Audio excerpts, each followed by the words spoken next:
On today's World Insight, ultra-modern, smart, autonomous production lines powered with artificial intelligence. How are companies tapping into these innovations to keep their operations efficient amid global changes? Answers from top government and company executives at the recent World Economic Forum. Hear from Roland Busch, the Siemens President and CEO, Padraig McDonnell, the Agilent CEO, Singaporean Deputy Prime Minister Kim Yong, Anish Shah, the Mahindra Group CEO and Managing Director, and Stephanie Pullings Hart, the Nestlé Executive Vice President and Head of Operations. Policy, that's usually extremely important. Mr. Deputy Prime Minister, Singapore has been playing a key role in the region and beyond over the past few years in terms of smart manufacturing. Tell us more about what are some of the best experience you have acquired, and yet do you think there are several areas that can still be improved, not only with your regional partner, but also international partners? Please. Thank you very much. Thanks for inviting me to this dialogue. I think it's a very interesting and exciting topic. Policies provide support and the necessary measures to allow that to happen. But the companies and the businesses must take the lead in the transformation of the manufacturing facilities. And in Singapore, we do it in two ways. First, we work with individual companies, big and small, to help them, to enable them, to support them, provide incentives for them, to invest in automation, invest in transformation, invest in AI. But we also recognize that many of the smaller companies, the MSMEs, they do not have enough resources to be able to tap into some of these latest technologies and automation and AI capability. And therefore, we also work with sectoral leaders to set up sectoral-based centers of excellence for manufacturing, so that these smaller companies will be able to tap on these larger facilities on a shared basis, so that they can also have access to the latest technology in automation and AI. This way, we allow the entire manufacturing, big or small, to be able to embark on this transformation journey. The bigger ones will be able to do it themselves, within themselves, to set up centers of excellence for manufacturing, automation, AI within the company. And the smaller ones will be able to tap on the sectoral-based, broad-based shared facilities for automation and AI. And these are the sectoral centers of excellence. Manufacturing, for example, we just announced the AI Center of Excellence for Manufacturing. So we want to encourage our manufacturers, the smaller ones particularly, to tap on these resources so that they can embark on this AI transformation journey. And once they are more familiar, they are able to develop their own capability, they are free to go on their own and set up their own company-based center of excellence. So this is how we, through policy, we help to support both large companies as well as small companies in the manufacturing to embark on this journey. We heard from the policymakers. But what about from our business players, especially on the ground? How on the floor of the factories, these frontier technologies are really translating into real smart manufacturing? Mr. Busch. Yeah, very good point. And I just defined it from the example of the industrial metaverse. Yeah. What it is, it's a photorealistic, physics-based, real-time representation of the real world. Imagine that you have a plant where everything, what you see there, you have in a digital world, including the people working on the shop floor and everything, real-time photorealistic. And what do we need, now we're coming to this point of these frontier technologies, we definitely need a digital twin, a physics-based digital twin, which behaves like the real world. So example is when in a gaming world, when you move a robot very fast, it's perfect.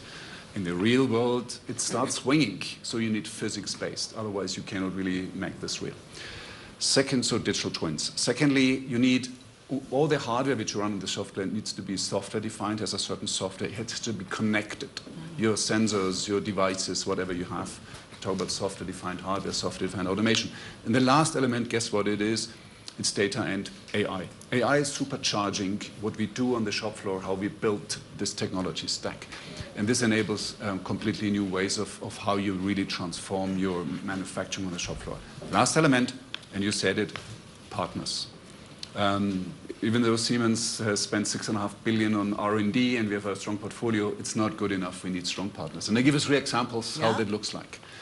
We have a couple of WEF lighthouse factories, one in Erlangen, for example, where we are pushing the limit to that what we call this industrial metaverse. You see a robot alley. You see a lot of any kind of automation devices, whatever we do. We have a digital twin of some cells. Not the whole plant yet, but we get there. What are the benefits? 70% higher productivity, 40% less energy cost, and what's very important, 40% lower time to market. So it's really amazing how we speed up. Partner, NVIDIA, because if you want to do something photorealistic, you better get a strong partner with you in Omniverse. We do that. Second example, industrial copilot and related agents. So we're using Microsoft large language models in that case to build an industrial copilot in the programming phase. I think this is well known, many people do that, but also on the shop floor. So that means it's basically an expert system which ingests all the learnings which you have in the past, helping you if there's a red light, a line stops, and even if you're in a night shift, you don't have an expert, you have a co-pilot, you can ask something, and it comes back and tells you, I tell you this problem, we had it a couple of times, this is a problem, how you solve it, and what to do. Here, again, Microsoft is a partner. We have fleet customers, more than 100 in short time, which are tapping into that. The last example is low code. We want to democratize the way how you use software. So you need low-code capabilities. We have a Mendix platform, and we are empowering and supercharging this low-code platform with AWS Bedrock offerings for any kind of large language models which they have in their offering to really enable and supercharge any kind of low-code. Let me give you one last point. We do that for big customers where we go with accounts in the automotive industry. But since you talk about it, how can you scale it and transform it? Don't forget the small and medium-sized companies. There are a couple of 100,000 in China or in India. There are 50,000, 100,000 in the United States, 40,000 in Italy. To democratize this technology, to scale it, you really need to make it easy to use, plug and play, and eventually sell it over marketplaces where you need, again, a strong ecosystem to do that. I see the lights in your eyes. We are describing all these players putting together. Very exciting, obviously. And that is the process going on right now.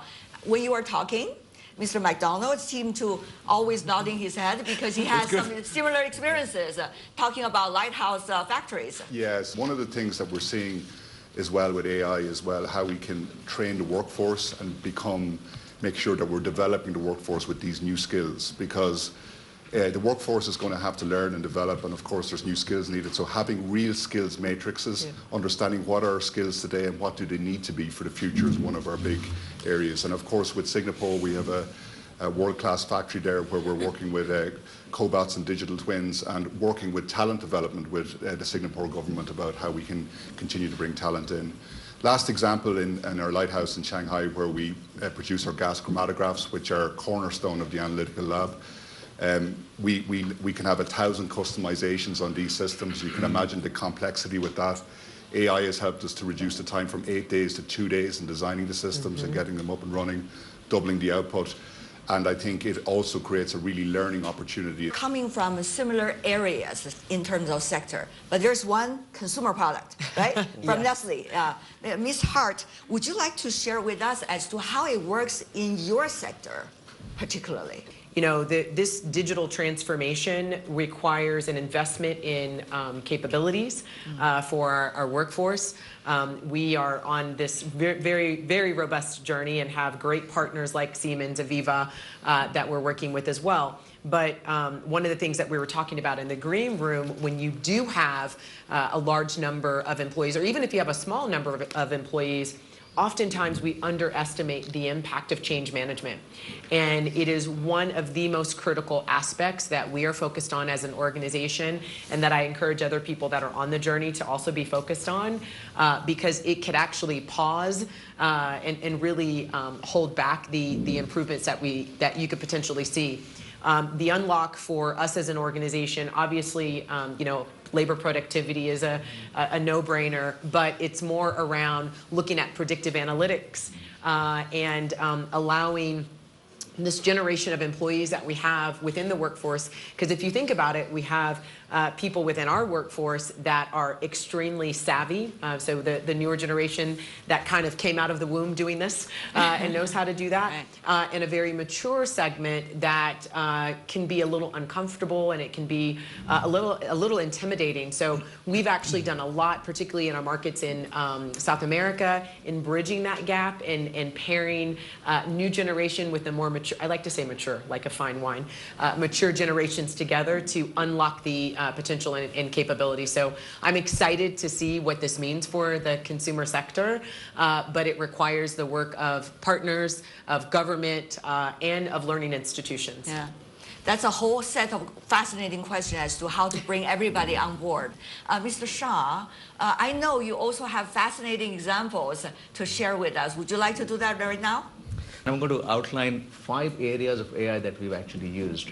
One is what I call agility.ai, which is essentially the digital twin that Roland mentioned that helps us reroute production based on something that has gone wrong or based on something that has gone right.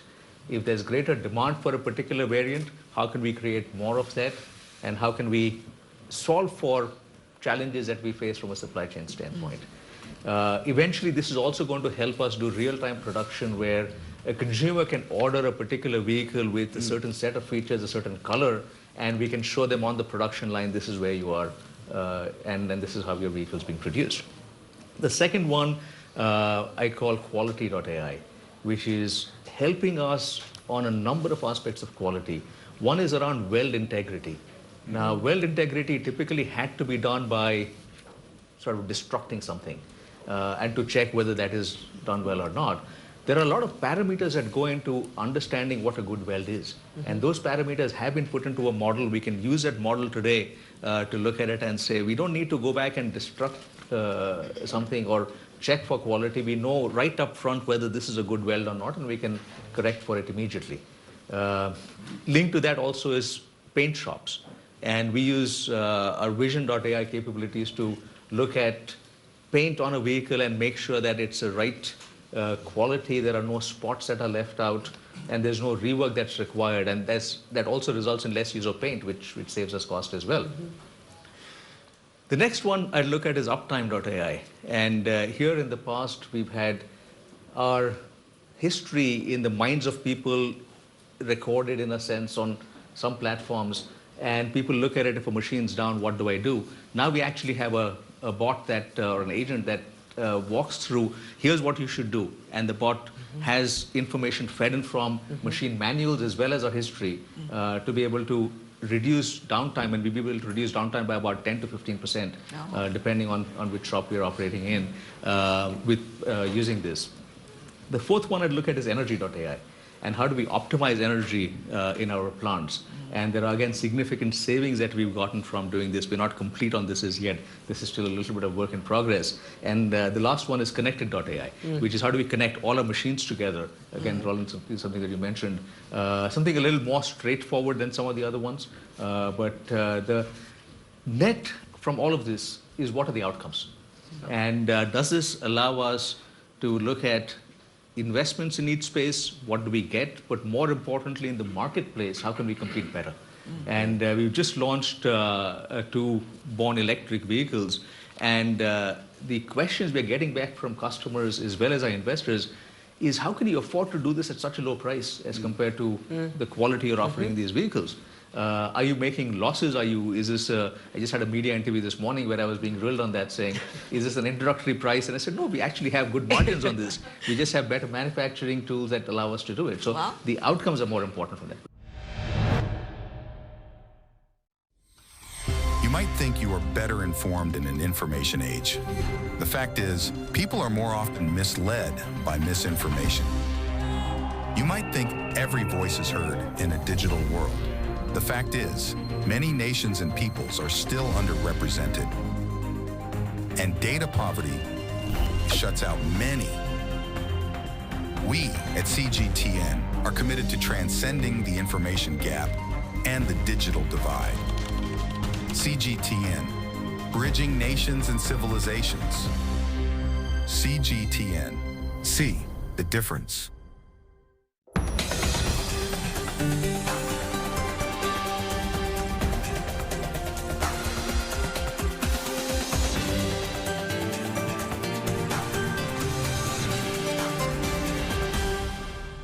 would it be possible to see how we can allow your experience to be shared by other industries? Because you've done very well. In other words, cross-sector. Yeah. That's right. Yes. And that's actually what I was going to add, Wei. It doesn't even matter which sector that we're in, automotive, food, and consumer goods.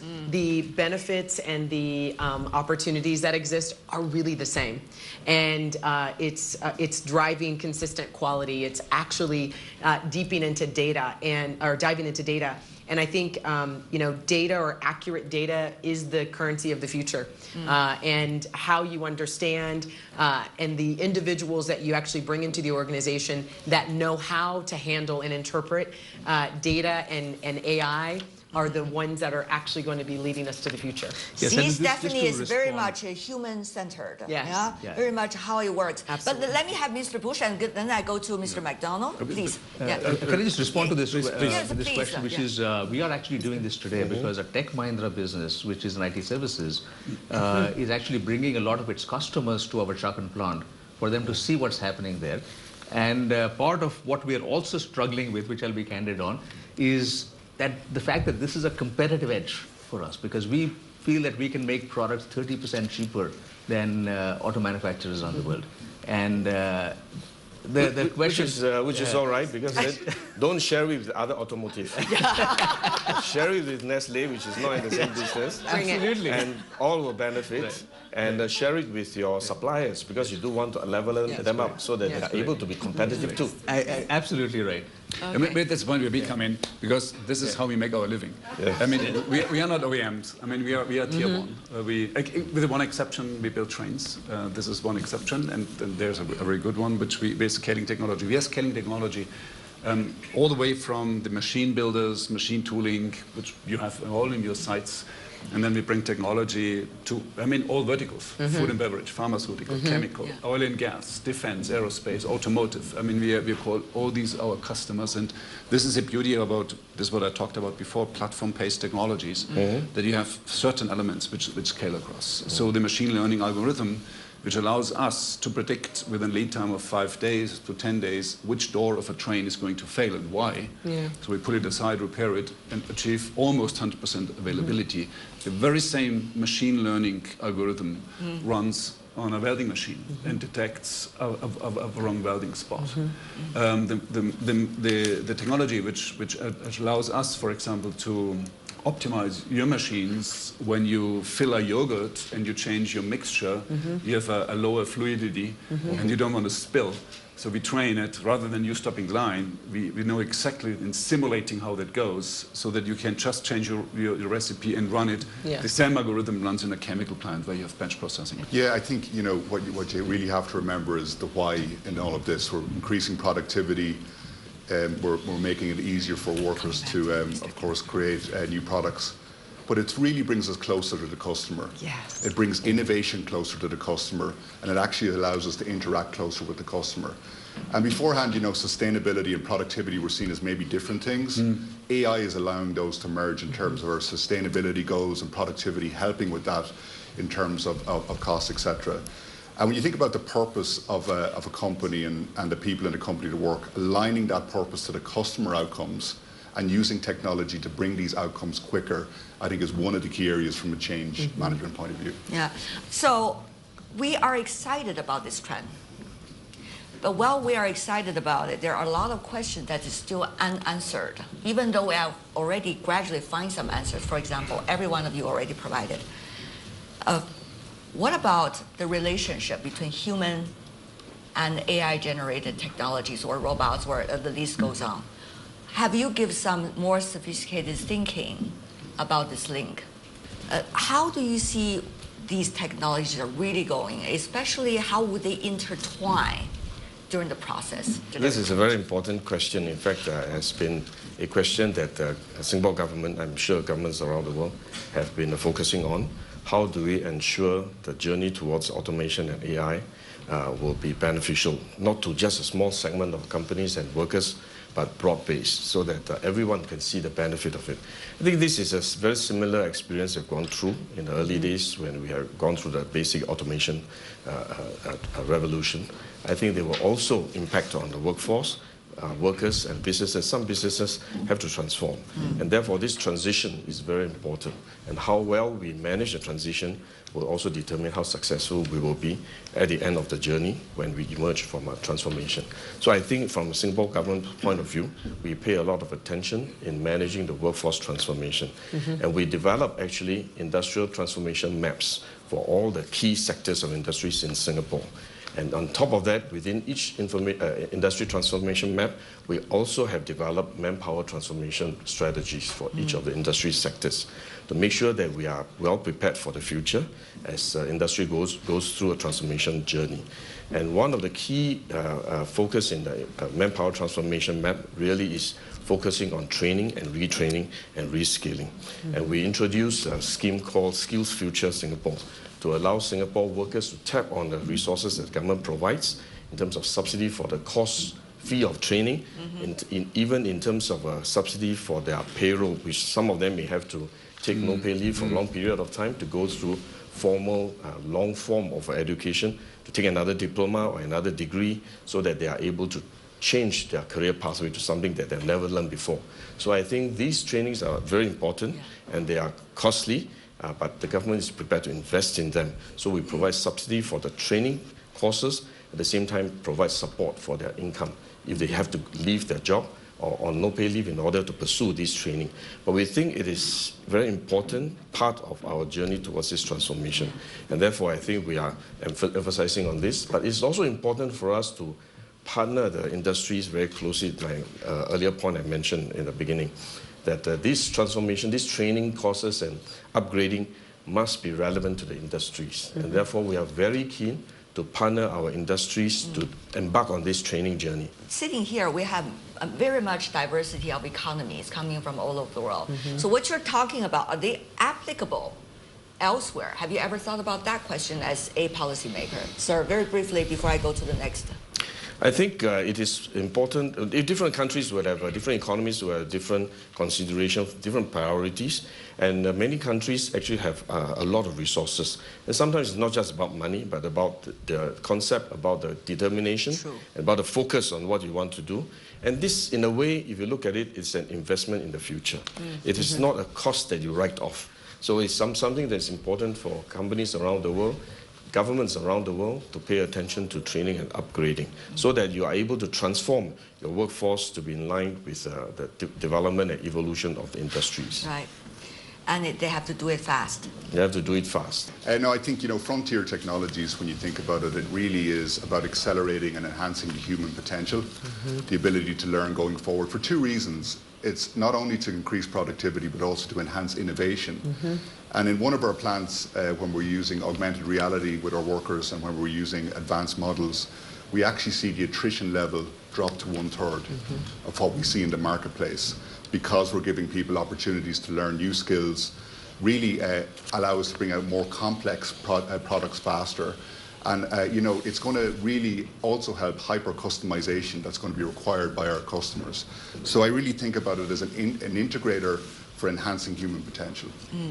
What about that human-machine collaboration look like? Not just for now, which you all described. What about 2 to 5 years, Mr. Busch? First thing is, also in a broader context, to have to take the anxiety away from the people that this costs my job, I cannot learn it. I mean, the young generation is easy to adapt, but the more mature ones, they need to learn into this technology. So I think people have to get used to having a digital colleague, a digital agent.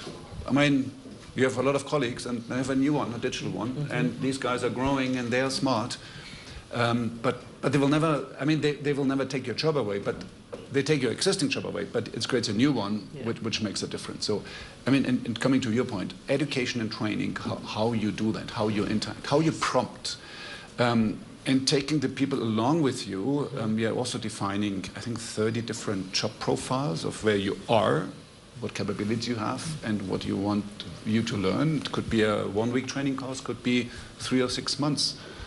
And we have a pipeline of 80,000 people. We're investing more than 400 million euros in education and training of people. So therefore, and as you go along, and as you start appreciating that your work is just getting much easier, and you can dedicate your work to what you're really good at, makes such a big difference. And maybe a last one is coming to your point about can everybody afford it? The good news is also digitalization, because most of our trainings currently run digital. So, and we have a digital training platform, 100,000 offerings there. I mean, prompting courses, which God knows how many people already use. And we are opening this platform also to third parties. A look at history, because there's a lot of noise around jobs being lost with AI. But in the manufacturing sector, in automotive in particular, most of the jobs were lost with robotics. Right? So if you look at what manufacturing plants were like 30 years ago and what they're like today, you see a huge difference in terms of people on the shop floor versus not. So AI is going to change some things, but really not as much as what robotics has done. So I just want to provide that perspective first. So as we look forward, I think the key, as both the Deputy Prime Minister and Mr. Busch have mentioned, is going to be around skilling and upskilling.